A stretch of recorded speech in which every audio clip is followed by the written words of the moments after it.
नमस्कार, capital TV Uttar Pradesh देख रहे हैं आप। मैं हूं आपके साथ सोनाली। समाजवादी पार्टी के नेता आजम खां के मामले में सुप्रीम कोर्ट ने सख्त रवैया अपनाते हुए सवाल उठाए हैं। सर्वोच्च अदालत ने मामले पर कहा कि ऐसा क्यों हुआ कि एक केस में जमानत मिली तो नया केस दर्ज हो गया है। इस रिपोर्ट में देखिए।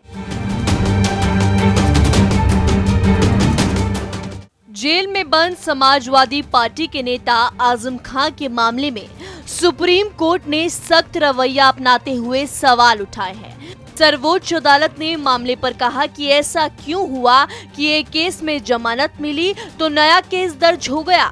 आजम खां की याचिका पर सुनवाई करते हुए सुप्रीम कोर्ट ने पूछा कि ऐसा क्यों चल रहा है कि एक के बाद एक 89 केस दर्ज हो गए। एक केस में जमानत मिली तो नया केस दर्ज हो गया। इस पर उत्तर प्रदेश सरकार की तरफ से पेश हुए वकील ने हलफनामा दायर करने की बात कही है। दरअसल आजम खां के खिलाफ एक आखिरी केस बचा हुआ है, जिस पर इलाहाबाद हाई कोर्ट की तरफ से पिछले 5 महीने से आदेश नहीं दिया जा रहा था। पिछले हफ्ते ही सुप्रीम कोर्ट ने इस मामले को न्यायिक प्रक्रिया का मजाक करार देते हुए टिप्पणी की थी। अब हाई कोर्ट ने उस मामले में जमानत दे दी, लेकिन एक बार फिर से नया मामला दर्ज कर लिया गया, जिस वजह से वो बाहर नहीं आ पाए। अब इस मामले को सुप्रीम कोर्ट के संज्ञान में ले जाने के बाद सख्त टिप्पणी की गई। कोर्ट ने कहा कि एक व्यक्ति पिछले 2 साल से जेल में बंद है। जब उसे बाहर आना होता है तो फिर से एक मुकदमा लाद दिया जाता है। 1-2 केस समझ में आता है, लेकिन 89 केस एक के बाद एक दर्ज होते गए। ये क्या तरीका है? सुप्रीम कोर्ट की इस टिप्पणी पर यूपी सरकार की तरफ से पेश हुए वकील ने कहा कि एक गलत धारणा है कि जानबूझकर ऐसा किया जा रहा है।